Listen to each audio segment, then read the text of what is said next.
Okay.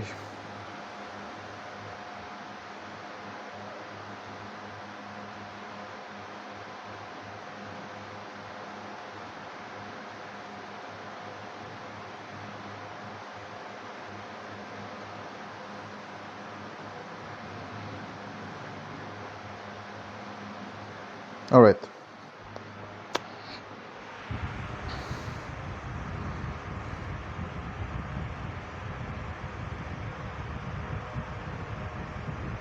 Fantastic.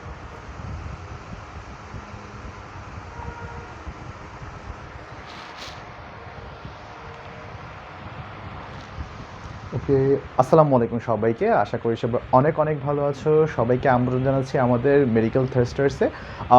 Basically আমরা আজকে পড়াশোনা করব প্রি মেডিকেল কোর্সের আমাদের ফিজিক্সের ফার্স্ট পেপারের নিউটনিয়ান বলবিদ্যার আমাদের লেকচার 2-তে। লেকচার 1-এ আমরা দেখেছিলাম তোমাদের অনেক আগ্রহের জায়গাগুলো থেকে দেখেছিলাম আমরা অনেকগুলো মোটামুটি আমরা টপিক শিখেছিলাম, বা আমাদের এমসিকিউ বা মেডিকেল অ্যাডমিশন রিলেটেড আমাদের প্রশ্নগুলো আমরা আলোচনা করেছিলাম এবং টপিকগুলো আমরা পড়েছিলাম। অ্যান্ড তোমাদের বেশ ভালো আগ্রহ দেখেছিলাম এবং সাড়া দেখেছিলাম। তো আজকে আমরা দেখব হচ্ছে তারই ধারাবাহিকতা আমাদের লেকচার 2-তে আরও বেশ কিছু আমাদের ডিসকাশন, খুবই মজার মজার কিছু টপিক। সো আমরা ট্রাই করব যাতে করে এই যে তোমরা যে খাতা বানাচ্ছ, এই খাতা দিয়ে তোমাদের মেডিকেলের প্রিপারেশন অনেকটাই হয়ে যায় ইনশাআল্লাহ। সো তোমরা জাস্ট ক্লাসের মধ্যে একটু অ্যাক্টিভ থাকো, অ্যাটেন্টিভ থাকো, আর যদি পারো একটু তোমাদের বন্ধুদেরকে একটু মেনশন করে জানিয়ে দাও। অলরাইট, সো আমরা তাহলে আজকের ক্লাসটা আমরা শুরু করে দিচ্ছি, আর খুব বেশি দেরি করব না। ওকে ওকে ওকে, ওয়ালাইকুম আসসালাম। যারা যারা সালাম দিচ্ছ সবাইকে ওয়ালাইকুম আসসালাম। তোমরা কে কোথা থেকে আমাদের সাথে যুক্ত আছো, যদি পারো সেটা একটু আমাকে জানিয়ে দাও। তোমরা কে কোথা থেকে আমাদের সাথে যুক্ত আছো?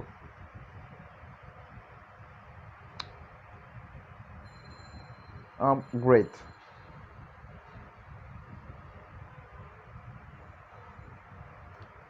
হ্যাঁ, ফাইন। তাহলে আমরা ক্লাসটা আজকে শুরু করে দিই। সো গতদিন আমরা পড়েছিলাম অনেক রকম আসলে এই বলগুলোকে নিয়ে। হ্যাঁ, আমরা কিছু মানে প্রথমেই কিছু ফ্যাক্ট আমরা পড়াশোনা করব। একটু ফ্যাক্টগুলো একটু তোমরা পয়েন্ট আউট করে একটু লিখে দাও। হ্যাঁ, ফ্যাক্টগুলোকে একটু লিখে রাখো। সো আমরা যখন দেখি যে স্থিতিস্থাপক বল, এগুলো একটু ইম্পর্টেন্ট। হ্যাঁ, স্থিতিস্থাপক বল আগের দিনের পড়াগুলো একটু রিলেট করব, তারপর হচ্ছে আমরা আজকে নতুন পড়া শুরু করব। একটু লিখে রাখো জিনিসগুলো। স্থিতিস্থাপক বল, স্থিতিস্থাপক বল, আণবিক গঠন, আণবিক গঠন, স্থিতিস্থাপক বল, স্থিতিস্থাপক বল, আণবিক গঠন, আণবিক গঠন ও ও রাসায়নিক বিক্রিয়া, ও রাসায়নিক বিক্রিয়া, স্থিতিস্থাপক বল, আণবিক গঠন ও রাসায়নিক, ও রাসায়নিক বিক্রিয়া, ও রাসায়নিক বিক্রিয়া। এগুলো দেখা যায় সাধারণত তাড়িত চুম্বকীয় বলের কারণে ঘটে।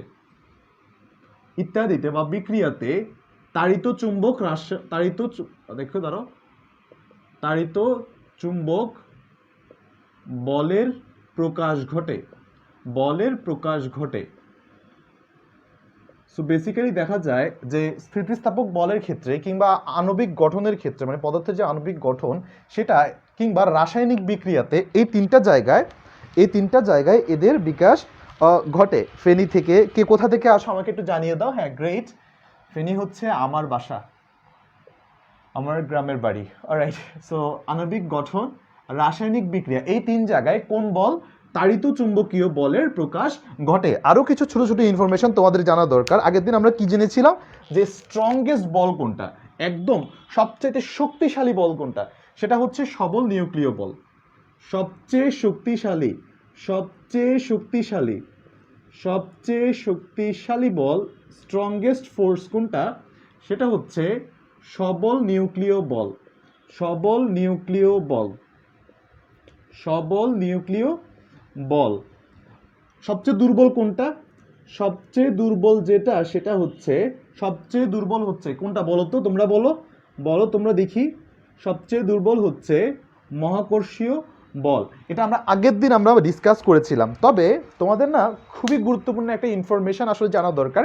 এটা থেকে এমসিকিউ আসার মানে খুবই বেশি সম্ভাবনা আছে। সেটা হচ্ছে তিনজন প্রফেসর, হ্যাঁ, তিনজন বিজ্ঞানীও বলতে পারো, প্রফেসর বলতে পারো, প্রফেসর সালাম, স্যার প্রফেসর সালাম, আরেকজন হচ্ছে ওয়াইনবার্গ, এবং প্রফেসর শেলডন গ্লাসও বলা হয় ওনাকে, যদিও প্রফেসর গ্লাসও, এই তিনজন কি করেছেন? তারা তিনজন মিলে দুর্বল নিউক্লিয় বল ও তিনজন মিলে কি করেছেন? তিনজন মিলে দুর্বল নিউক্লিয় বল ও দুর্বল নিউক্লিয় বল, কে? প্রফেসর সালাম, ওয়াইনবার্গ ও গ্লাসো। দুর্বল নিউক্লিয়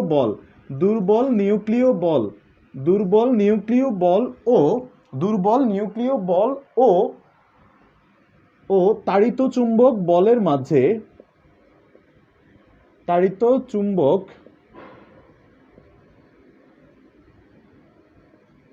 বলের মাঝে এই দুটার মাঝে সম্পর্ক স্থাপন করেন। এই দুটো বলের মাঝে সম্পর্ক স্থাপন করেন।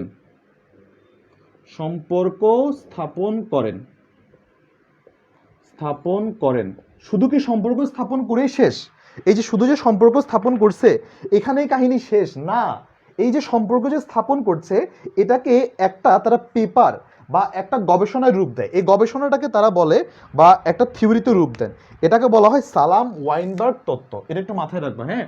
এটাকে বলে সালাম ওয়াইনবার্গ তত্ত্ব। এটাকে বলেন সালাম ওয়াইনবার্গ তত্ত্ব। সালাম ওয়াইনবার্গ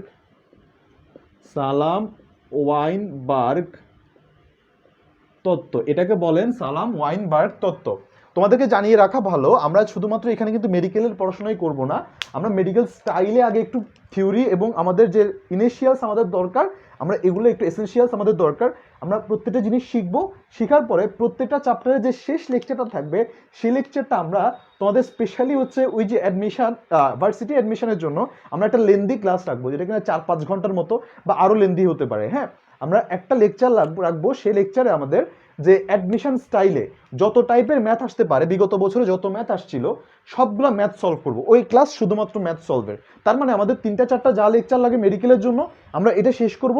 শেষ করে ভার্সিটি প্রিপারেশনের জন্য আমরা একটা লেন্দি ক্লাস রাখবো, যে লেন্দি ক্লাসের মধ্যে যত টাইপের ম্যাথ আসে আমরা ওইগুলো সলভ করবো। তাহলে ইনশাল্লাহ মেডিকেলের প্রিপারেশন প্লাস ভার্সিটি প্রিপারেশন তোমাদের এখান থেকে মানে একদম কমপ্লিটলি হয়ে যাবে ইনশাল্লাহ। সো তোমরা অ্যাটেন্টিভ থাকলে আমাদের ইনশাল্লাহ আমরা আমাদের জায়গা থেকে আমরা অনুপ্রেরণা পাই। তোমরা যদি একটু রেগুলার হও আমরা আমাদের দিক থেকে অনুপ্রেরণা পাই আরও নতুন নতুন জিনিস আনার জন্য। অলরাইট, সো আমি তাহলে কি পড়ালাম? আমি পড়ালাম হচ্ছে এখানে স্থিতিস্থাপক বল, আণবিক গঠন ও রাসায়নিক বিক্রিয়া। মানে এগুলো হচ্ছে উদাহরণ। কোথায় এগুলো হচ্ছে? তাড়িত চুম্বক যে বলটা আছে এই বলটা দেখা যায় হচ্ছে এই জিনিসটা, এটার প্রকাশ ঘটে। সেকেন্ড জিনিস আমরা আগের দিন পড়েছিলাম কি, সবচেয়ে শক্তিশালী হচ্ছে সবল নিউক্লিয় বল আর সবচেয়ে দুর্বল কি? মহাকর্ষ বল। তারপর প্রফেসর সালাম, ওয়াইনবার্গ এবং ডক্টর গ্লাসো, শেলডন গ্লাসো, ওনারা কি করছিলেন? দুর্বল নিউক্লিয় বল ও তাড়িত চুম্বক বলের মধ্যে একটা সম্পর্ক স্থাপন করেন, করে একটা তত্ত্ব দেন। যে তত্ত্বটা দেন এটাকে বলা হয় সালাম ওয়াইনবার্গ তত্ত্ব।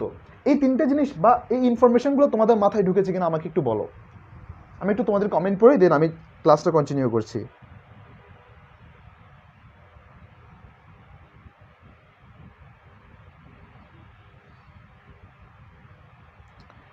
অলরাইট।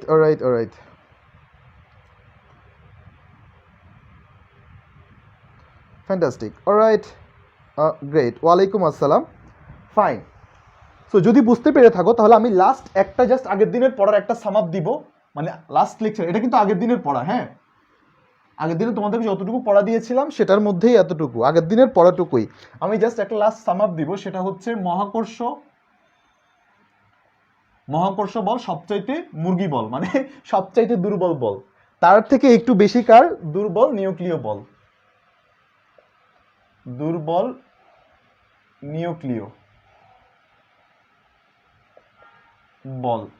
তার চাইতে একটু শক্তিশালী কে? তাড়িত চুম্বকীয় বল।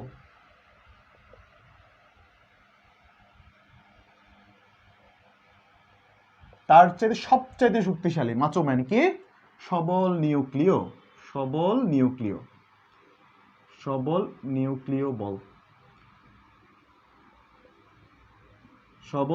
বল। মহাকর্ষ বল সবচাইতে বড়, তার চেয়ে একটু মানে সবচেয়ে ছোট, তার চেয়ে একটু বড় মানে একটু শক্তিশালীকে দুর্বল নিউক্লিয় বল, তার চেয়ে একটু শক্তিশালী তার একটু চুম্বকীয়, তার চেয়ে একটু সবচাইতে শক্তিশালী সবল নিউক্লিয় বল।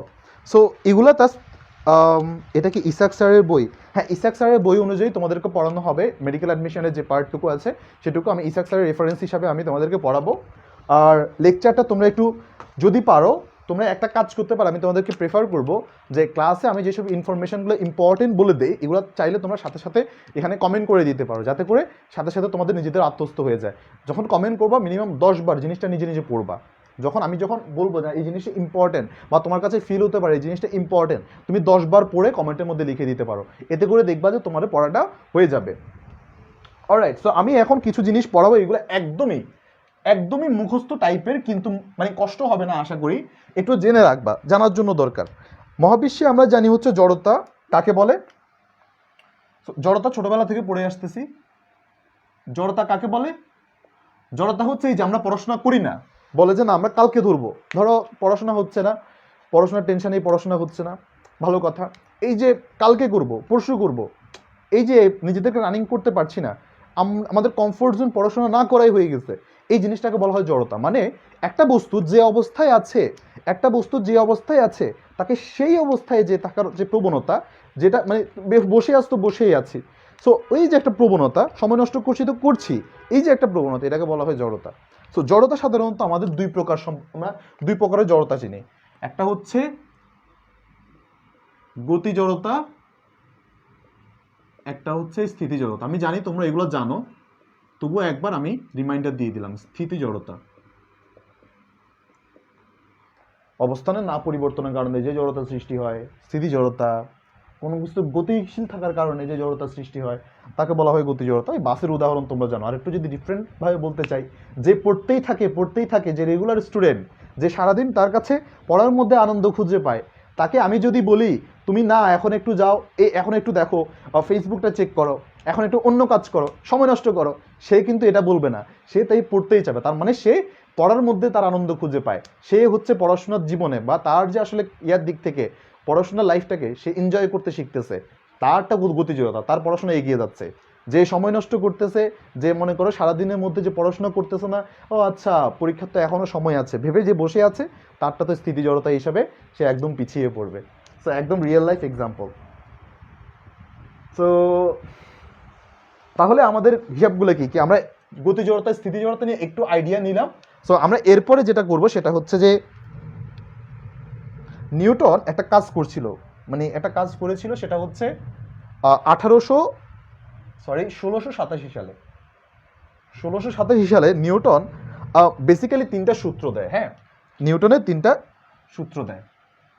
নিউটন 3টি সূত্র, আমি 3টা সূত্র লিখবো না, 3টা সূত্রর কাহিনীগুলো বলবো। হ্যাঁ, 3টা সূত্র কিভাবে দেয় সেটা একটু বলি। হ্যাঁ, সো নিউটন কি করে, একটা বই আবিষ্কার করেন। এই লোকটার নাম হচ্ছে নিউটন। এই লোক সারা জীবনই নিউ। সো নিউটন ভদ্রলোক কি করেন, একটা বই মানে উনি একটা বই লিখেন।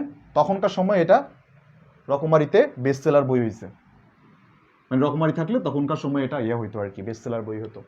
অলরাইট, সো একদম একটা ভালো একটা বই লিখছে। বইটার নাম হচ্ছে ফিলোসোফিয়া ন্যাচারালিস।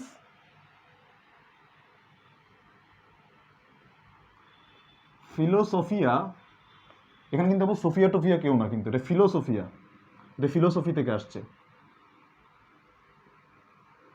তোমরা আবার ভেবে বসো না আবার সোফিয়া আবার কেউ নাকি, তার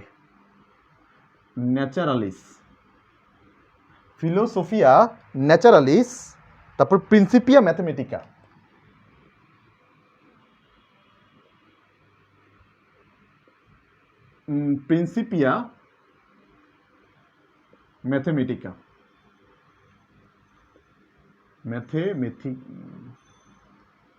বলে ভাইয়া এমন বইয়ের নাম আপনার পড়তে তো দাঁত ভেঙে যাচ্ছে, তাহলে তো আমাদের দাঁত একদম পেটে চলে যাওয়ার কথা। সো কিছু করার নাই ভাইয়া, এভাবেই পড়তে হবে। সো এই যে রকমারি বেস্টসেলারের বই আমাদেরকে মনে রাখতে হবে।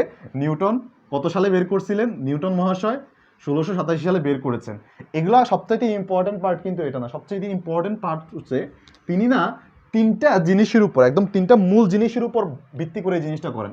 এক, ভর, আর 2 গতি, আর 3 হচ্ছে বলের উপর ভিত্তি করে। 3টা সূত্র দেন। ভর, গতি ও বলের উপর ভিত্তি করে, এই 3টা জিনিসের উপর ভিত্তি করে, এই 3টা জিনিসের উপর ভিত্তি করে বইটা লেখেন। ভিত্তি করে কয়টা সূত্র দেন? 3টা সূত্র দেন। 3টি সূত্র। কয়টা সূত্র দেন? 3টা সূত্র দেন। কে? নিউটন ভদ্র মহাশয়। নিউটন ভদ্রলোক কি করেন? 1687 সালে কয়টা সূত্র দেন? 3টা সূত্র। কোথায়? একটা বই লেখেন, রকমারি বেস্টসেলার বই। কোনটা? বইটার নাম হচ্ছে ফিলোসোফিয়া ন্যাচারালিস, কি বলে, প্রিন্সিপিয়া ম্যাথমেটিকা। এই বইটাতে কি করেন? 3টা জিনিসকে তিনি এমফাসিস করেন, কি? ভর এবং গতি এবং বলের উপর ভিত্তি করে 3টা সূত্র দেন। 3টা সূত্র আমি তোমাদেরকে বলে আর অপমান করব না। তোমরা একটা কাজ করবা, খাতার মধ্যে 3টা জায়গা রাখো। ফার্স্ট ল সুন্দর মতো নোট করবা, হ্যাঁ, সুন্দর মতো নোট করবা। First law, second law, third law. আমি তোমাদেরকে লিখে দিয়ে এগুলা, লজ্জা দিব না। সুন্দর মতো এখানে একটু নোট করবা, হ্যাঁ, একদম অ্যাসারশন সহ যেভাবে আছে এই জিনিসটা এভাবে লিখবা। এই জিনিসটা এভাবে লিখবা। কারো কোনো প্রশ্ন আছে নাকি একটু বলো। কখনো ক্লিয়ার, আবার কখনো ঘোলাটে হয়ে যাচ্ছে।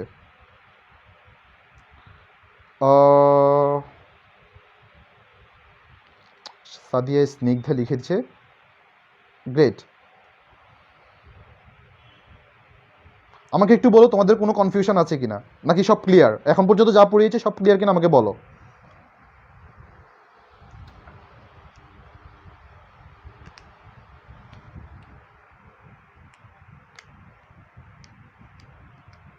আমাকে বলো ক্লিয়ার কিনা।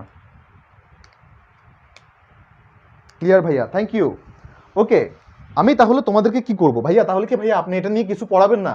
ভাইয়া যা পড়াবো, যেটা দরকার সেটা পড়াবো। দেখো 3টা যে সূত্র, 3টা সূত্রর হয়তো বা জায়গা একই, এই যে 3টা বিষয়ের উপর আলাদা আলাদা করে গেছে, কিন্তু এদের প্রয়োগগুলো না ভিন্ন ভিন্ন।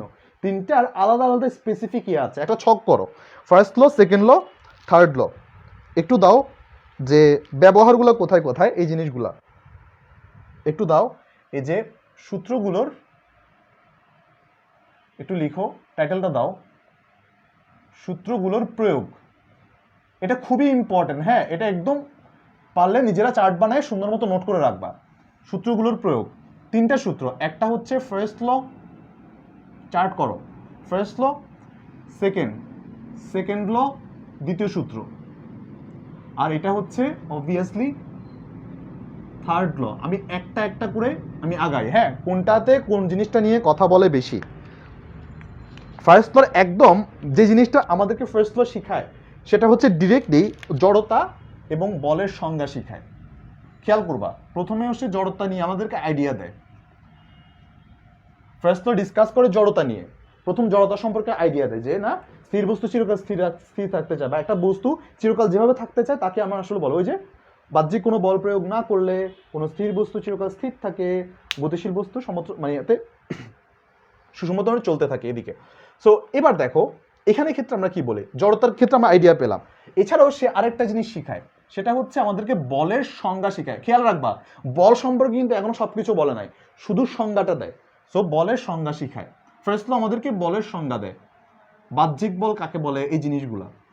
সো জড়তা দেখায়, তারপর বলের সংজ্ঞা দেখায়। সো জড়তা ও বলের, এটাকে বলা হয়, ফার্স্ট লকে সবসময় বলা হয় জড়তা ও বলের সংজ্ঞা নির্দেশক সূত্র।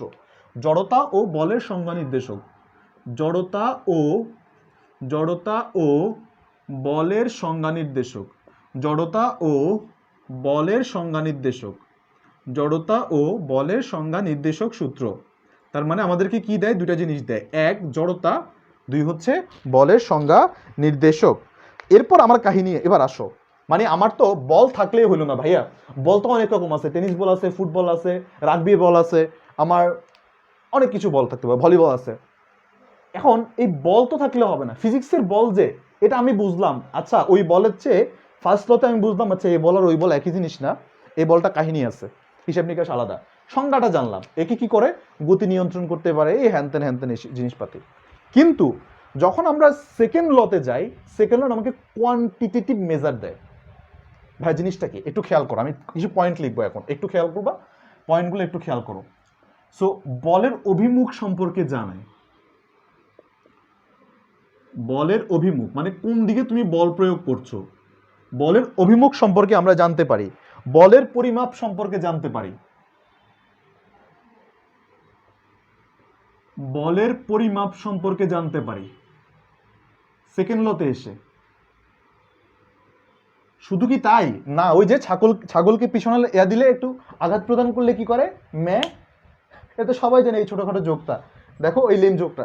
সো এই লেম যোগটা আসলে মুজিদা কি ছিল বলো তো, এখান থেকে আমরা কি মানে আসলে আমরা কি নিতে পেরেছি, ওই যে F is equal to M, M না শুধুমাত্র এও আছে, তার মানে ওই যে ত্বরণের কনসেপ্টটা আমরা তাহলে কি পাই, 3 নম্বরে আমরা পাই ত্বরণ সম্পর্কে আইডিয়া পাই, ত্বরণের কনসেপ্ট বা ত্বরণের কনসেপ্ট না লিখে সব যেহেতু বাংলা লিখতেছি বাংলায় লিখি, ধারণা, আমরা ত্বরণের ধারণাটাও এখান থেকে পেয়ে থাকি। সো তারপরে কাহিনী কি, তারপর আচ্ছা মাঝে মাঝে কি ব্লার হয়ে যায়, এটা প্রবাবলি আমার ক্যামেরার কারণে চেঞ্জ হচ্ছে, ক্যামেরার কারণে কখনো ফোকাসড হচ্ছে কখনো ডিফোকাসড হচ্ছে, আমি এক্সট্রিমলি সরি যদি আসলে তোমাদের কোনো ইনকনভিনিয়েন্স হয়। অলরাইট, সো এটা আমাদেরকে দেখায়। এরপর হচ্ছে বলের গুণগত বৈশিষ্ট্য সম্পর্কে ধারণা দেয়, বলের গুণগত বৈশিষ্ট্য সম্পর্কে ধারণা দেয়, কোনটা দেয়, সেকেন্ড ল। সেকেন্ড ল কি করে, বলের গুণগত বৈশিষ্ট্য সম্পর্কে ধারণা দেয়, বলের গুণগত বৈশিষ্ট্য সম্পর্কে আমাদেরকে ধারণা দেয়। এরপর হচ্ছে আমরা বলের যে একটা একক আছে ভাইয়া, এই ফার্স্ট ল থেকে তুমি একক টেকক কিছুই জানো না। অলরাইট, তুমি যখন ওই যে সেকেন্ড ল আসে তখন তুমি লিখতে পারো F is equal to M A, মানে KG metre per second square, metre per second square, ওই যে একটা একক পাচ্ছ, এই এককটা তুমি এখান থেকেই পাচ্ছ। এরপর শুধুমাত্র একক না, একক থেকে আরেকটা জিনিস আসে, একক বল বলতে যে কিছু জিনিস থাকতে পারে সেটা, একক বল সম্পর্কে আইডিয়া দেয়, একক বল সম্পর্কে আইডিয়া দেয়। সো এগুলা তাহলে আমাদের ফাইনালি যেটা দেয় সেটা হচ্ছে বল পরিমাপ করতে শেখায়, এই যে কোয়ান্টিটেটিভ মেজার, অ্যান্ড ফাইনালি যেটা শেখায় সেটা হচ্ছে বলের পরিমাপ। তাহলে দেখো শুরু হয়েছে এইটুকু আমাদের সম্পর্কে, জাস্ট বল একটা ওয়ার্ড সে উচ্চারণ করছে, কি বিস্ফোরণটা হয়েছে দেখো, বলের অভিমুখ আসতেছে, বলের পরিমাপ আসতেছে, আচ্ছা পরিমাপ তো আমি একবার লিখছি তাই না, তাহলে আর দরকার নেই, বলের একক আসতেছে, গুণগত বৈশিষ্ট্য আসতেছে, ত্বরণের ধারণা আসতেছে, তাহলে দেখো কি কত বড় একটা বমশেল, দেখো কি অবস্থা। থার্ড লতে কি করে এবার দেখো, থার্ড ল মানে এটা আরো অনেক বড় কনসেপ্ট। থার্ড লতে প্রথমত যেটা দেখায় সেটা হচ্ছে যে এখন পর্যন্ত থিওরিটিক্যাল আলোচনা তাই না, থার্ড ল মোস্টলি যেটা দেখায় সেটা হচ্ছে বলের প্রয়োগ, এটা হচ্ছে খুবই ইম্পর্টেন্ট। হ্যাঁ, বলের প্রয়োগ, বলের প্রয়োগগুলো এতটাই ইম্পর্টেন্ট যে এগুলাকেও ছাড়িয়ে যায়। কিরকম, ওই যে তুমি ভরবেগের সংরক্ষণশীলতা, শক্তির সংরক্ষণশীলতা, এই জিনিসগুলো এখান থেকে আসলে আসে। তো তুমি প্রথমে লিখো ভরবেগের নিত্যতা,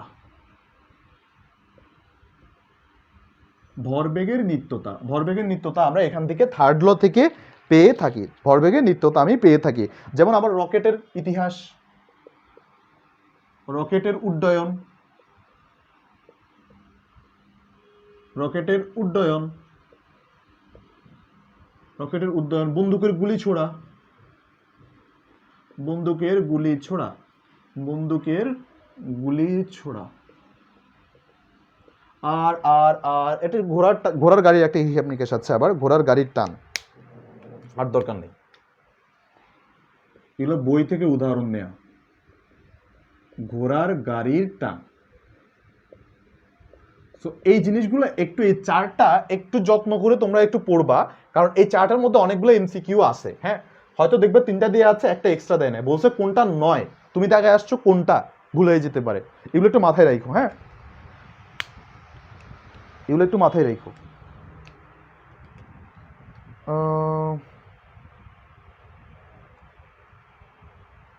আচ্ছা, কারো কি কোনো সমস্যা হচ্ছে কিনা?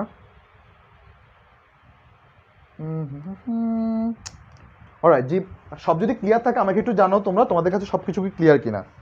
তাহলে আমি তোমাদেরকে কিছু উদাহরণ দিব, হ্যাঁ স্পেসিফিক কিছু উদাহরণ দিব, এই উদাহরণগুলো একটু মাথায় রাখবা। তাহলে আমি একবার রিক্যাপ করি জিনিসটা, যে সূত্রগুলো যে আছে সূত্রগুলো তোমরা জানো, কিন্তু সূত্রগুলো থেকে এমসিকিউ কিভাবে আসতে পারে, এই যে প্রয়োগগুলো আমাদের জানা দরকার। ফার্স্ট ল আমাদেরকে শিখায় কি, শিখায় হচ্ছে আমাদের জড়তা সম্পর্কে আইডিয়া দেয়, বলের সংজ্ঞা সম্পর্কে আইডিয়া দেয়, জড়তা ও বলের সংজ্ঞা নির্দেশক, এটা হচ্ছে ফার্স্ট ল। সেকেন্ড ল আমাদেরকে কি দেয়? সেকেন্ড ল আমাদেরকে বল সম্পর্কে সম্যক ধারণা দেয়। কি? বলের অভিমুখ, বলের পরিমাপ সম্পর্কে, ত্বরণের ধারণা, গুণগত বৈশিষ্ট্য, একক এবং একক বল সম্পর্কে আমাদেরকে আইডিয়া দেয়। ফাইনালি থার্ড ল আমাদেরকে কি দেয়? থার্ড ল হচ্ছে বলের প্রয়োগ, ভরবেগের নিত্যতা, রকেটের উড্ডয়ন, বন্দুকের গুলি এবং ঘোড়ার গাড়ির টান সম্পর্কে, ঘোড়ার গাড়ি যে চলে টান সম্পর্কে আমাদেরকে আইডিয়া দেয়। তার মানে এই জিনিসগুলো আমরা শুধুমাত্র এগুলা এক একটা ল থেকে আমরা আসলে পেয়ে থাকি। এগুলো কিন্তু স্পেসিফিক্যালি এটার মধ্যে এটা ঢুকাই দিলে কিন্তু হবে না। তোমাকে প্রশ্ন করলে হচ্ছে যে বলের পরিমাপ সম্পর্কে আইডিয়া পাই কোথা থেকে, তুমি থার্ড ল দাগাই দিলে কিন্তু হবে না। কখন তুমি কোনটা থেকে পাও এটা নিয়ে আমি আসছি। অলরাইট, সো একটু তাহলে আমাকে বলো এটুকু বুঝতে পেরেছো কিনা, এটাতে কোনো সমস্যা আছে কিনা আমাকে একটু জানাও। হ্যাঁ, সংঘর্ষটা আমি আসতেছি তো সংঘর্ষটা দিয়ে দিতে পারো, আমি উদাহরণে আসবো তো দিয়ে দিতে পারো, সমস্যা নেই। সংঘর্ষ তো বেসিক্যালি থার্ড ইয়াতে হয়, এখানে লিখে দিতে পারো। সংঘর্ষ নিয়ে আমি পরে লিখতাম, এখন উদাহরণ লিখবো তো এই কারণে দিয়ে দিতে পারো। সংঘর্ষের কনসেপ্ট তো এখান থেকে আসে। সো চলো নেক্সট। ক্লিয়ার? বুঝেছি ভাইয়া, থ্যাংক ইউ।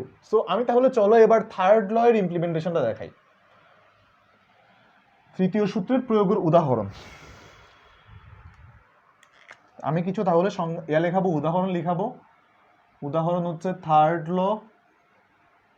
ল এর উদাহরণ, থার্ড ল উদাহরণ। সো উদাহরণগুলো আসলে কি কি? একটা হচ্ছে টেবিলে যে বই রাখে, টেবিলে কোনো বস্তু রাখা,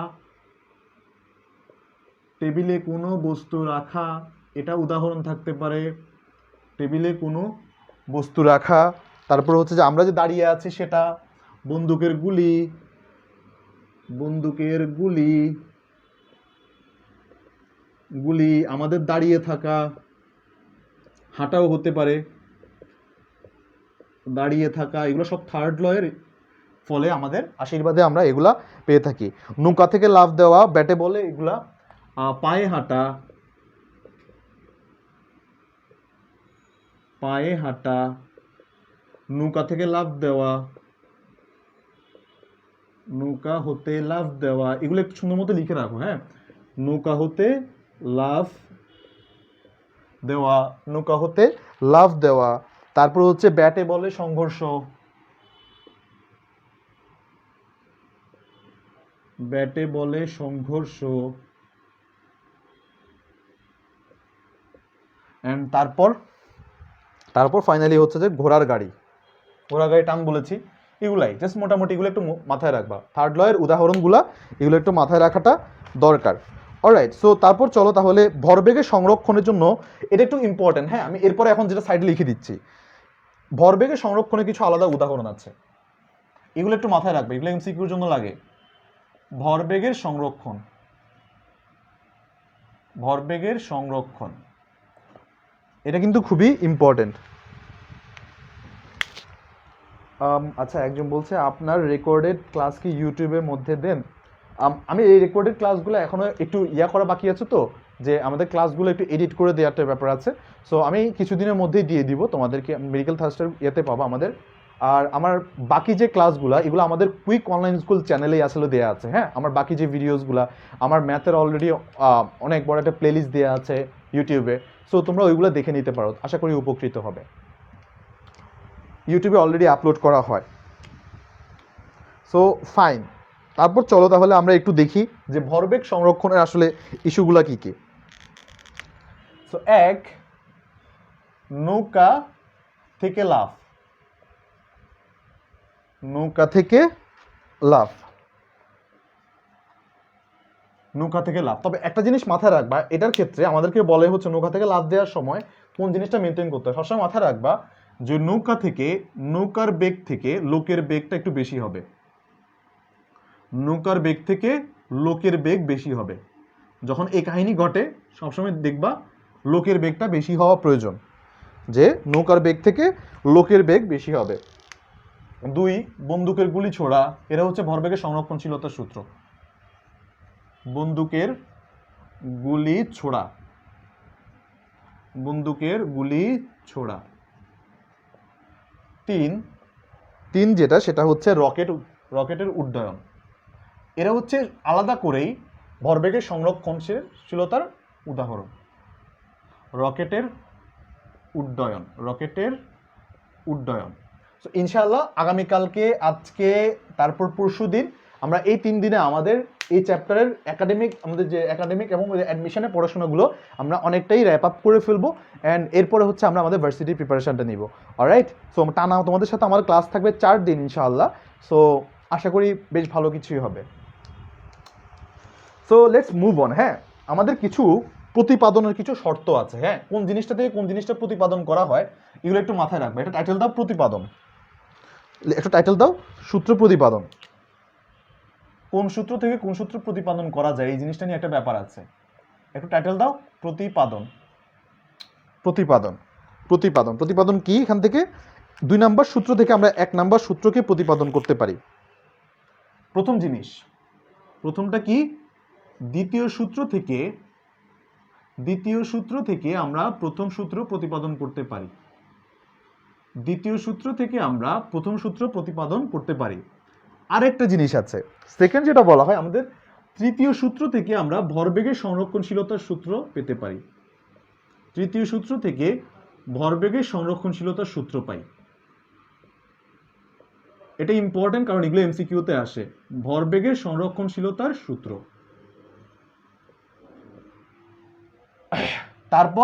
তারপর যে জিনিসটা আসে সেটা হচ্ছে আমাদের দ্বিতীয় সূত্র আমাদেরকে আইডিয়া দেয়। দ্বিতীয় সূত্র থেকে আমরা কেন্দ্রমুখী বলের আইডিয়া পাই। দ্বিতীয় সূত্র থেকে আমরা কেন্দ্রমুখী বলের আইডিয়া পাই। কেন্দ্রমুখী বলের আমরা আইডিয়া পাই দ্বিতীয় সূত্র থেকে। তারপর দ্বিতীয় সূত্র থেকে আবার পাই হচ্ছে F = ma কনভার্সন করতে চাই। এখন যেটা লিখবো সেটা খুবই খুবই ইম্পর্টেন্ট। হ্যাঁ, এখন যেটা লিখবো সেটা হচ্ছে এই যে নিউটনের যে সূত্রগুলো আছে, এটা হচ্ছে 5 নাম্বার। নিউটনের যে সূত্রগুলো আছে, সূত্রগুলোর মধ্যে ফার্স্ট ল থেকে অলওয়েজ থার্ড ল তুমি ডেরাইভ করতে পারবা। ফার্স্ট ল থেকে সবসময় তুমি থার্ড লতে যেতে পারবা। ফার্স্ট ল থেকে অলওয়েজ তুমি থার্ড লতে যেতে পারবা। থার্ড ল থেকে তুমি সবসময় ফার্স্ট লতে আসতে পারবা। থার্ড ল থেকে তুমি সবসময় ফার্স্ট লতে, এবং ফার্স্ট ল থেকে তুমি থার্ড লতে তুমি আসতে পারবা। এটা অলওয়েজ তোমার জন্য হবে। সো তাহলে আশা করি তোমরা এইটুকু বুঝতে পেরেছো। আমরা জাস্ট 5টা জিনিস কি, দ্বিতীয় সূত্র থেকে প্রথম সূত্র প্রতিপাদন করা যায়, তৃতীয় সূত্র থেকে ভরবেগের সংরক্ষণশীলতা পাওয়া যায়, 2 নাম্বার থেকে কেন্দ্রমুখী বলকে পাওয়া যায়, 4 নাম্বারে কি হয়, 2 নাম্বার সূত্র থেকে F = ma পাওয়া যায়। আবার একটা ইন্টার রিলেশন হচ্ছে এখানের মধ্যে, কোরিলেশনটা হচ্ছে ফার্স্ট ল থেকে আমরা থার্ড ল পেতে পারি, থার্ড ল থেকে আমরা ফার্স্ট ল পেতে পারি। এটা একটু তোমাদের লেখা শেষ হলে আমাকে একটু জানাও। এটা যদি তোমাদের লেখা শেষ হয় আমাকে একটু জানাও। ব্যাট বল ভাইয়া, ইম্পালসিভ ফোর্স আসতেছি ইম্পালসিভ ফোর্সও আসতেছি।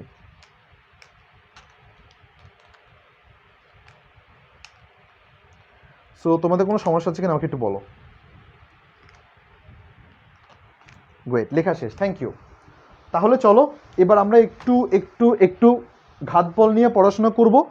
সো ঘাত বল নিয়ে একটু আলাদা আলাদা কিছু ইস্যু নিয়ে পড়াশোনা করবো। দাঁড়াও, আসো, তুমি একটু টাইটেল দাও ঘাত বল।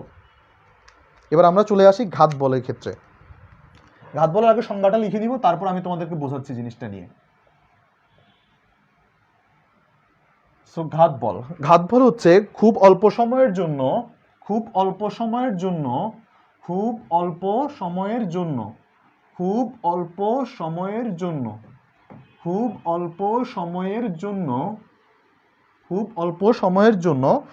বেশি মানের বল যদি ক্রিয়াশীল হয় যে কোনো বস্তুর উপর বা কোনো বস্তুর উপর খুব অল্প সময়ের জন্য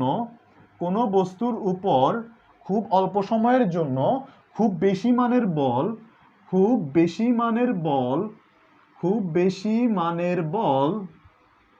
মানের বল যদি ক্রিয়া করে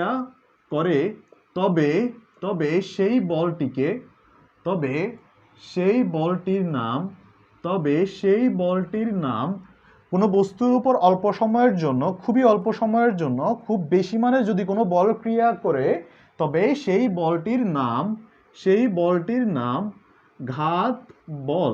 সেই বলটির নাম সাধারণত বলা হয় ঘাত বল।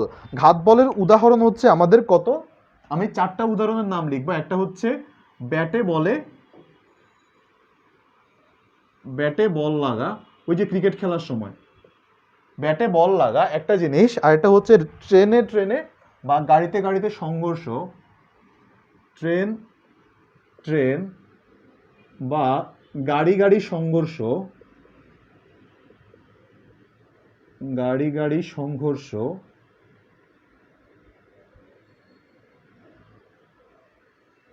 সংঘর্ষ, এরপর এরপর এরপর বোমা বিস্ফোরণের ক্ষেত্রেও হয় এটা, এটা খুবই অল্প সময়ের জন্য হয়, বোমা বিস্ফোরণের জন্য হয়, বোমা বিস্ফোরণ, আর হচ্ছে কামান হতে গোলা নির্গমন, কামান হতে গোলা, কামান হতে গোলা নির্গমন, কামান হতে গোলা নির্গমন, কামান হতে গোলা নির্গমন। হ্যাঁ, এদেরকে আমি ইম্পালসিভ বা আমার ঘাত বল কেন বলছি, এটা হচ্ছে কোনো বস্তুর উপর খুবই অল্প সময়ের জন্য, দেখো এটা যদি এরকম করে দেখো কি বলা হয়, ক্রিকেট বলকে তুমি যখন দেখো, ক্রিকেট যখন হিট করে বলটা খুবই অল্প সময়ের জন্য কন্ট্যাক্ট হয় কার সাথে, ব্যাটের সাথে, খুবই অল্প সময় কন্ট্যাক্টের পর বলটা অন্যদিকে চলে যায়। এই যে একটা তীব্র ফোর্স, দেখো ব্যাটটাও অনেক জোরে হিট করতেছে, বলটা অনেক জোরে আঘাত করতেছে, এই যে একটা তীব্র ফোর্স হঠাৎ করে অনেক জোরে আঘাত করতেছে না, হঠাৎ করে যে অল্প সময়ের জন্য যে ফোর্সটা ওই পয়েন্টের মধ্যে কাজ করতেছে,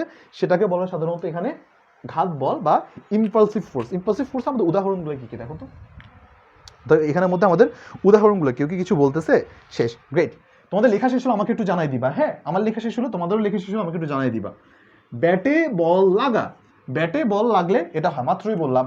গাড়িতে গাড়িতে যদি সংঘর্ষ হয়, খুব অল্প সময়ের জন্য জিনিসটা হয়, কখনো কখনো ছিটকেও যেতে পারে, ট্রেনে ট্রেনে সংঘর্ষও হতে পারে, গাড়িতে গাড়িতেও সংঘর্ষগুলো ইম্পালসিভ হতে পারে। বোমা বিস্ফোরণ, যখন বোমা কোনো বিস্ফোরণ হয় তখন কিন্তু খুব অল্প সময়ের জন্য তাদের মধ্যেই হয়, তারপরে ছিটকে চলে যায়। সো বোমা বিস্ফোরণ এবং কামান হতে গোলা নির্গমন, দেখো এই যে কামানের ভিতরে যখন পার্টটুকু আছে, যখন গোলাটাকে যখন অ্যাটাক করে বা হিট করে, খুবই হিট ইন দ্য মোমেন্ট, খুবই অল্প সময়ের জন্য কাজটা ঘটে। এই কারণে দেখায় যে খুব অল্প সময়ের জন্য খুব বেশি মানের বল যদি ক্রিয়া করে, সেই বলটির নাম কি হবে? ঘাত বল। অলরাইট, সো আশা করি তোমাদের এইটুকু বুঝতে পেরেছো। সো আমি তাহলে এটা মোটামুটি আমি তুমি সবাই জানি, যেটা জানো না বা যেটা জানা দরকার সেটা একটু মাথায় রাখবা, এই জিনিসটা একটু মাথায় রাখবা। সো যে জিনিসটা হচ্ছে ঘাত বলে বেগের কোনো দেখো, ঘাত বলে বেগের পরিবর্তন হয়, বেগের পরিবর্তন হয় শুধু, ঘাত বলে বেগের পরিবর্তন হয়, কিন্তু কিন্তু ততক্ষণে তেমন স্মরণ ঘটে না, কিন্তু হঠাৎ তেমন স্মরণ ঘটে না। ভাই এটার মানেটা কি? হঠাৎ তেমন স্মরণ ঘটে না, এটা হচ্ছে ঘাত বলের কারণে হয়তো তোমার বেগ বেড়ে যেতে পারে, কমে যেতে পারে, বেগের ডিরেকশন চেঞ্জ হতে পারে, কিন্তু ওই যে যতক্ষণ পর্যন্ত ঘাত বল চলে ততক্ষণের মধ্যে তোমার কোনো সে পরিমাণ স্মরণ ঘটে না। এই যে ব্যাটে বলে যখন হচ্ছে অল্প মোমেন্টের মধ্যে, এইটুকু মোমেন্টের মধ্যে কোনো তেমন স্মরণ ঘটে না, এই কন্ট্যাক্টের মধ্যে খুবই অল্প সময় না, এই কারণে এদের মধ্যে হঠাৎ তেমন স্মরণ ঘটে না, কিন্তু বেগের পরিবর্তন হয়, বেগের দিকের পরিবর্তন হতে পারে, বেগের মানের পরিবর্তন হতে পারে। এটা একটু মাথায় রাখবা যে বেগের পরিবর্তন হলেও কিন্তু তাদের মধ্যে হঠাৎ তেমন স্মরণ ঘটে না। দেখো তো লেখা শেষ হয়েছে কিনা, আমাকে একটু বলো তোমাদের লেখা শেষ হয়েছে কিনা,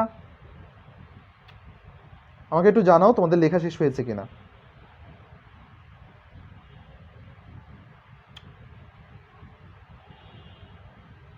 শেষ, অলরাইট অলরাইট। তাহলে এবার ঘাত বল নিয়ে যখন আলোচনা করেছি, আমরা এখন বলের ঘাত নিয়ে আলোচনা করবো। ভাইয়া মাত্র তো বললেন ঘাত বল, এখন আবার বলের ঘাত কেন? চলো দেখি কেন।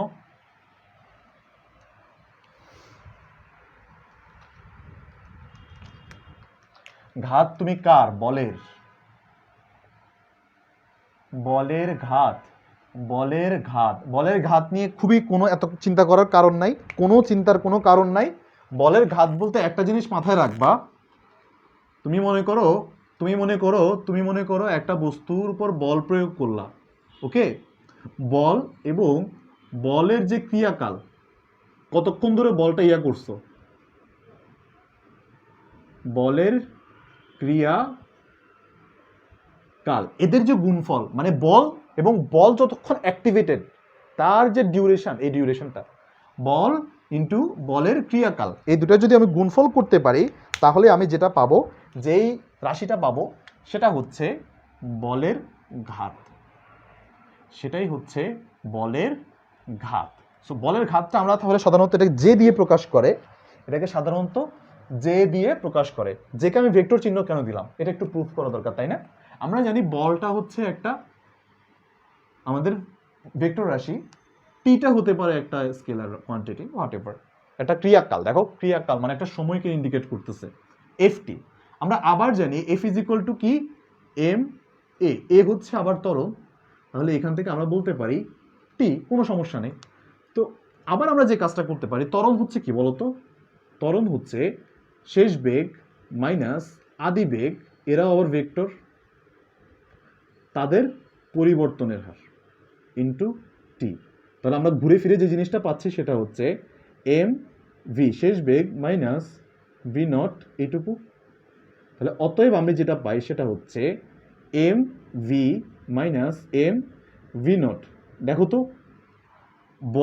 ভর ইন্টু বেগ, এই জিনিসটাকে আমরা কি বলি বলতো, ভরবেগ না, ছোটবেলা থেকে পড়ে আসতেছি। তাহলে আমরা এখানে দেখতে পাচ্ছি শেষ ভরবেগ মাইনাস আদি ভরবেগ, শেষ ভরবেগ মাইনাস আদি ভরবেগ। যখন আমরা কোনো কিছুর পরিবর্তন দেখতে পাই এটাকে আমি কি দিয়ে প্রকাশ করি, আদি ভরবেগ হবে, দুঃখিত। যখন আমরা কোনো কিছুর পরিবর্তন দেখতে যাই তখন এটাকে কি বলি, ডেল্টা ভরবেগ, ডেল্টা অফ ভরবেগ। কোনো কিছু পরিবর্তনকে ডেল্টা দ্বারা প্রকাশ করা হয়, মোমেন্টাম, ডেল্টা অফ ভরবেগ, ভরবেগের পরিবর্তন। তাহলে আমরা বলতেই পারি এটার মানে হচ্ছে বলের ঘাত ইজ ইকুয়াল টু ভরবেগের পরিবর্তন। কোনো এমসিকিউ যদি আসে বা কোনো লাইন নিয়ে যদি এমসিকিউ আসে, আশা করি তোমাদের আর কনফিউশন হবে না। এটার মানে হচ্ছে আমাদের ভরবেগের পরিবর্তন, এটার মানে হচ্ছে আমাদের কি, ভরবেগের পরিবর্তন, এটার মানে হচ্ছে আমাদের ভরবেগের পরিবর্তন। এটা হচ্ছে বলের ঘাত ইজ ইকুয়াল টু, বলের ঘাত ইজ ইকুয়াল টু ভরবেগের পরিবর্তন, ভরবেগের পরিবর্তন। সো বলের ঘাতের একক আছে, হ্যাঁ এটা একটু মাথায় রাখবা, বলের ঘাতের একক আছে, বলের ঘাতের একক আছে, বলের ঘাতের একক আছে, বলের ঘাতের একক আছে। ঘাত বলের কোনো একক নেই, ঘাত বলের কোনো একক নেই, ঘাত বলের কোনো একক নেই। এগুলো কিন্তু খুবই ইম্পর্টেন্ট এমসিকিউ, হ্যাঁ। ঘাত বলের কোনো একক নেই, ঘাত বলের কোনো একক নেই। আশা করি তোমরা এইটুকু বুঝতে পেরেছো, আশা করি তোমরা এইটুকু বুঝতে পেরেছো। লেখা শেষ নাকি আমাকে একটু বলো, তোমাদের এটা তোলা হয়েছে কিনা বলো, বুঝতে পেরেছো কিনা বলো, তোলা হয়েছে কিনা, বুঝতে পেরেছো কিনা একটু বলো। শেষ, অসাম। তো চলো তাহলে আমরা একটু দেখি এবার আমাদের এই ঘাত বল, বলের ঘাত, এগুলো নিয়ে আমরা একটু আলোচনা করলাম। ম্যাথ করছি না, ম্যাথ হচ্ছে আমরা একটু পরে করবো, মানে আমাদের ওই শেষের লেকচারে আমরা করবো। সো তাহলে এবার আমরা একটু অন্য ডিসকাশনে যাই। এই যে এতগুলো প্রয়োগ শিখলাম রকেটের, গুলির, এগুলো নিয়ে একটু আলোচনা করি চলো। আমরা প্রথমে যাই হচ্ছে বন্দুকের গুলির ক্ষেত্রে, বন্দুকের গুলি।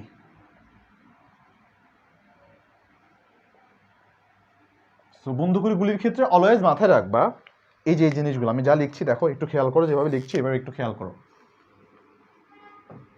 বন্দুকের গুলির ক্ষেত্রে তুমি যখন বন্দুক দিয়ে গুলি করে, বন্দুক পিছনের দিকে যে একটা থ্রাস্ট দেয়, দেখো তো পিছনের দিকে একটা ধাক্কা দিচ্ছে, এই ধাক্কাটা ওই যে বুলেট যে সামনে যাচ্ছে ওই ধাক্কার, মানে বুলেট সামনের দিকে যে পরিমাণ দিচ্ছে তার সমান পরিমাণ। সো ওই ভরবেগটাকে ব্যালেন্স করে আর কি, স্পেসিফিক্যালি বন্দুকের ভর অনুযায়ী।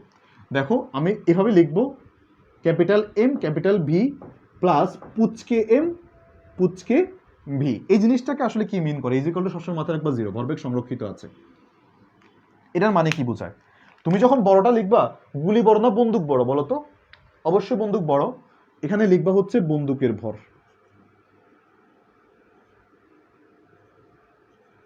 বন্দুকের ভর। যদি কখনো ম্যাথও আসে এটা নিয়ে ভুল করবো না কখনো, এটা হচ্ছে বন্দুকের বেগ, যেটা বড় সেটা বড় হাতে লেখা হয়েছে, বন্দুকের বেগ। ছোট হাতের এম গুলির ভর,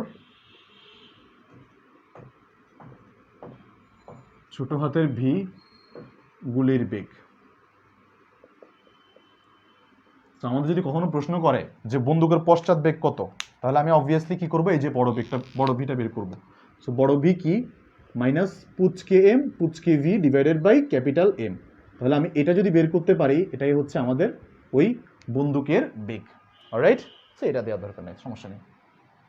এটাই হচ্ছে আমাদের বন্দুকের বেগ। সো এটা জাস্ট একটু জানাই রাখলাম আর কি। এটা আমাদের কিসের, কোন সূত্রকে মেনে চলে? এটা হচ্ছে তৃতীয় সূত্র, নিউটনের তৃতীয় সূত্রকে মেনে চলে,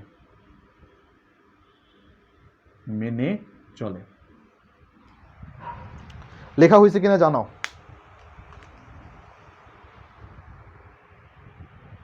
ভাইয়া এগুলো কেমন এমসিকিউ হবে? এমসিকিউ তুমি যখন টেস্ট পেপারটা খুলবা তখন তুমি দেখতে পারবা যে এগুলো রিলেটেড কীরকম এমসিকিউ আসতেছে। যদিও আমি এমসিকিউ প্র্যাকটিস করাবো স্টিল।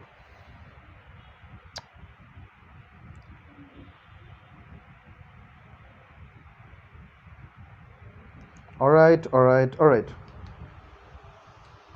কারণ আমি তো তোমাদের যখন পড়াই দিচ্ছি আমি কোনো জিনিস বাদ দিব না, ওকে? তো আমি তোমাদের প্রায় সব কিছু আমি কভার করে দেবো ইনশাল্লাহ। সো এরপর আমি যেটা করবো সেটা হচ্ছে এখন রকেটের গতি। এটা মোটামুটি আজকের লাস্ট টপিক।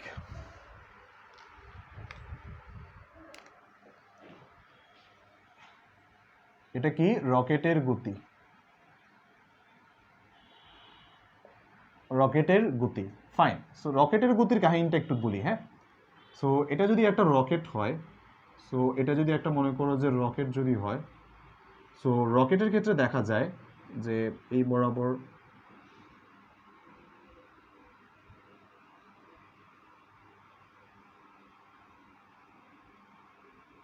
সো এখান থেকে ফ্লেম যাচ্ছে।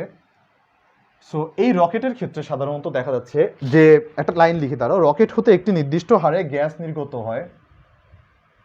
রকেট হতে, এই যেখান থেকে গ্যাস নির্গত হচ্ছে, রকেট হতে একটি নির্দিষ্ট হারে গ্যাস নির্গত হয়। একটি নির্দিষ্ট হারে রকেট হতে, একটি নির্দিষ্ট হারে রকেট হতে, একটি নির্দিষ্ট হারে গ্যাস নির্গত হয়। রকেট হতে একটি নির্দিষ্ট হারে গ্যাস নির্গত হয়। এই গ্যাসের বিপরীতে দেখো, রকেট থেকে একটা গ্যাস নির্গত হয়, এই গ্যাসটা যে বের হচ্ছে না, গ্যাস একটা ফোর্স দেয় রকেটকে। দেখো গ্যাসের বিপরীতে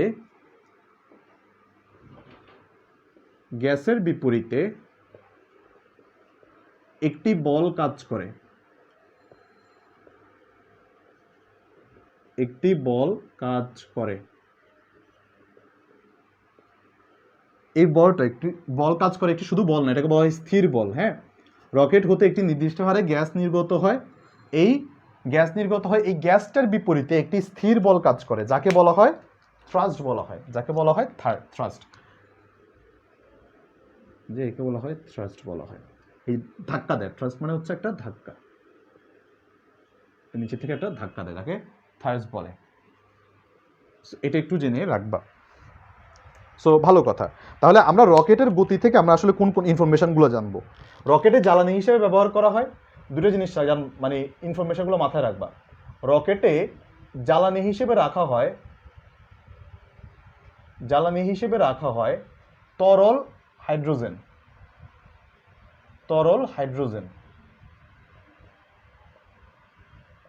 রকেটে জ্বালানি হিসেবে রাখা হয় তরল হাইড্রোজেন। রকেটে জ্বালানি হিসেবে রাখা হয় তরল হাইড্রোজেন। রকেটে জ্বালানি হিসেবে রাখা হয় তরল হাইড্রোজেন।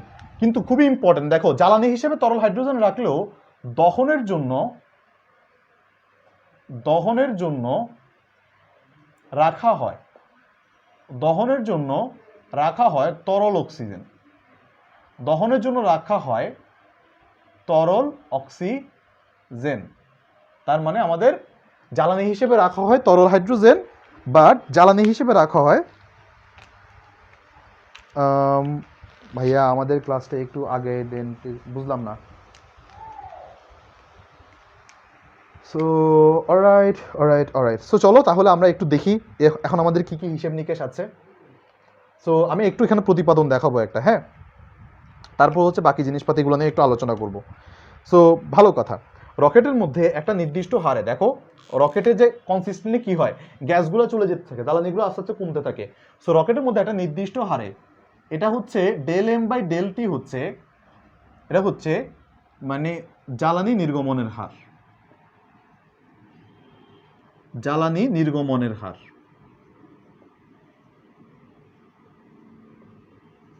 এটাকে বলা হয় জ্বালানি নির্গমনের হার। আর ডেলটি হচ্ছে ডেল এম পরিমাণ গ্যাস নির্গমনের হার।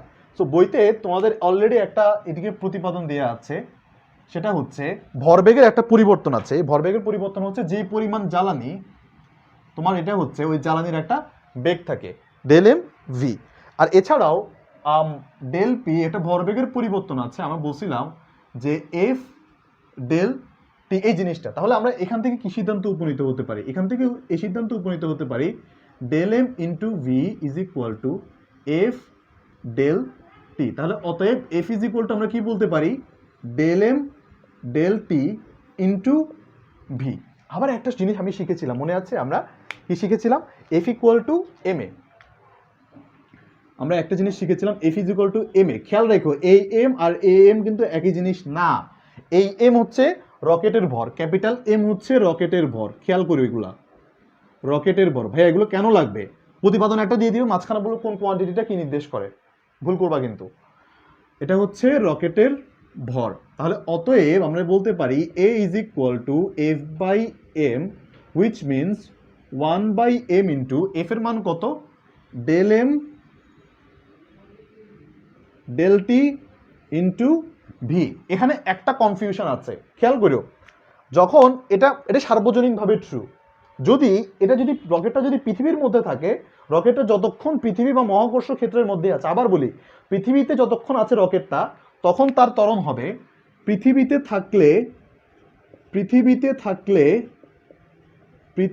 থাকলে ত্বরণ হবে, রকেটের ত্বরণ হবে এ ইজ ইকুয়াল টু, যা আছে তা লিখো, 1 by M del T into V. তার থেকে অভিকর্ষজ ত্বরণটা মাইনাস করবা, তার থেকে অভিকর্ষজ ত্বরণটা মাইনাস করবা যতক্ষণ পর্যন্ত পৃথিবীতে আছে। এই ত্বরণটা তার উপর কাজ করে। এটা কিসের? রকেটের উপর ক্রিয়াশীল অভিকর্ষজ ত্বরণ। খেয়াল রাখবা এটা কিন্তু একটু ডিফারেন্স আছে, কখন জি কু মাইনাস করবো কখন করবো না। যদি পৃথিবী ক্ষেত্রের মধ্যে থাকে, অভিকর্ষজ ক্ষেত্রের মধ্যে থাকে, তখন আমাদেরকে জি মাইনাস করতে হবে। সো এখান থেকে আমাদের মোস্ট ইম্পর্টেন্ট যে ফ্যাক্ট, এগুলো মোটামুটি আমি বিশ্বাস করি যে তোমরা পারবা। তিনটা জিনিস একটু মাথায় রাখবা সবসময়, তিনটা জিনিস সবসময় মাথায় রাখবে, এগুলো বুলেট পয়েন্ট। যেটা কি না আমাদের এখানে রকেটের ভর কমালে ত্বরণ বাড়ে। দেখো রকেটের ভর নিচে ভগ্নাংশের নিচে আছে, ভগ্নাংশের নিচে ওইগুলার বাড়লে মূল ভগ্নাংশটা কমে যায়। দেখো এর মান এম যদি বাড়ে ব্যস্তানুপাতিক, এম যদি বাড়ে এ কমে যাবে, এম কমলে কি হবে? রকেটের ভর কমলে ত্বরণ বাড়ে, রকেটের ভর কমলে ত্বরণ বাড়ে, রকেটের ভর কমলে ত্বরণ বাড়ে, রকেটের ভর কমলে ত্বরণ বাড়ে। সো খুব ভালো কথা, রকেটের ভর কমলে ত্বরণ বাড়ে। সো এরপরে আরেকটা জিনিস আছে, সেটা হচ্ছে রকেটের ত্বরণের হার বাড়াতে, দেখো তো এই যে ডেল এম ডেল টি, এটা যত বাড়ানো হয়, দেখো ডেল এম ডেল ভি, এই যে এই জিনিসটা যত বেশি তুমি জ্বালানি পোড়াবা তত বেশি ফোর্স দিবে, তত বেশি থ্রাস্ট দিবে। তাহলে আমরা বলতে পারি যে জ্বালানি নির্গমনের হার বাড়ালে, জ্বালানি নির্গমনের হার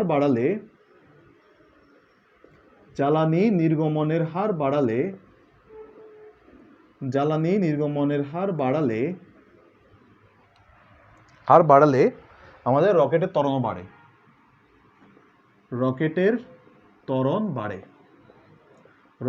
ত্বরণ বাড়ে। অ্যান্ড ফাইনাল হচ্ছে আরেকটা জিনিস মাথায় রাখবা, সেটা হচ্ছে গ্যাস নির্গমনের বেগ বাড়ালে, গ্যাস নির্গমন বাড়ালে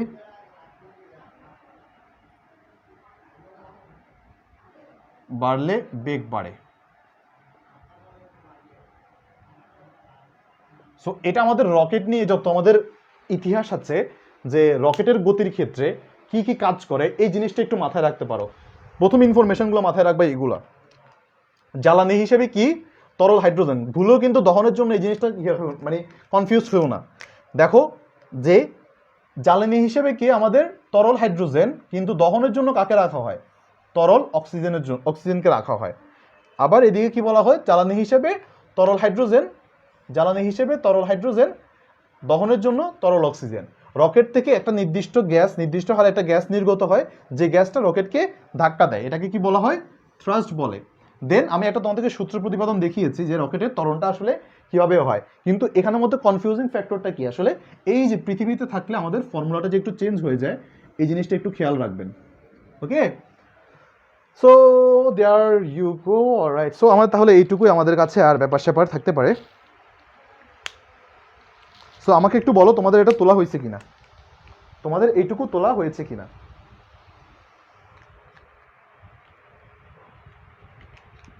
তোমরা বুঝতে পেরেছো কিনা এইটুকু তোমাদের তোলা হয়েছে কিনা, আমাকে একটু বলো।